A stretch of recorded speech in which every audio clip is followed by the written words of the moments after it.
I'm Steve Wiggins, and this is the Groundworks Ministries podcast.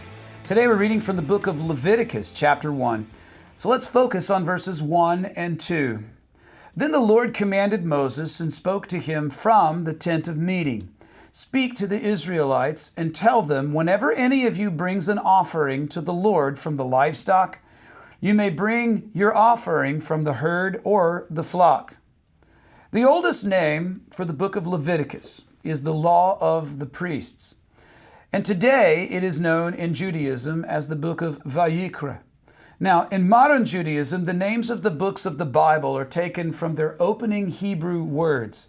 And Vayikra does not mean priests, it means, and he called, or he commanded.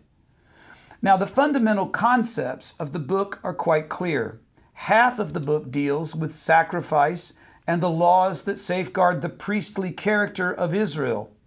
And the other half deals with the holiness and the sanctification, that is, the setting apart of human life unto the Lord.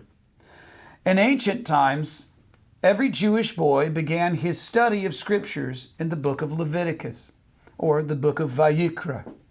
The idea put forth by the rabbis was, because children are pure and the sacrifices are pure, let those who are pure come and occupy themselves with pure things. I laugh because obviously he doesn't know my kids.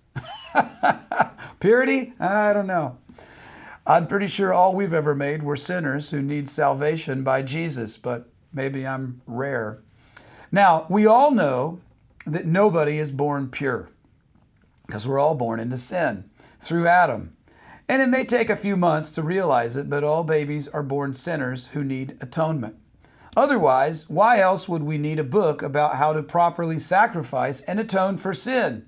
Why else would it be so important for this particular book to be the first one taught to children in the Jewish community?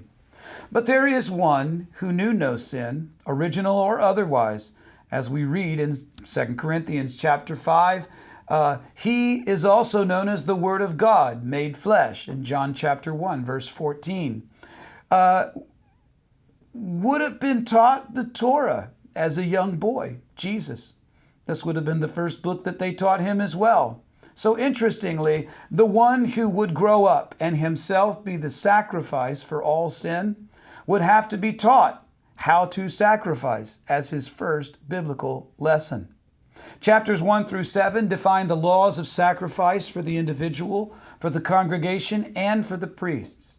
Chapters 8 through 10 describe the inauguration of worship in the completed tabernacle. And chapters 11 through 17 deal with the laws of clean and unclean, of purity and of purification, culminating in the institution of the Day of Atonement. It also explains why you can't order a cheeseburger or shrimp and lobster at most restaurants in Israel. Chapters 18 through 26 legislate marriage, personal and social ethics, that is, thou shalt love thy neighbor as thyself, that kind of stuff, and the sacred festivals and land tenure. It concludes with a solemn exhortation on the connection between religion and national welfare, something that American politicians might want to look at. It's a subject which is probably on every believer's mind at this season of American history, by the way. If you have never read Leviticus, you probably have an oy vey, right, which means woe is me, attitude about the endeavor. But stick with it, because Leviticus is actually quite dynamic, and it's so easy that even a Jewish child can grasp it. It begs the question, are you smarter than a Jewish fifth grader? I'm Steve Wiggins, and this is the Groundworks Ministries podcast. Check us out at groundworksministries.com.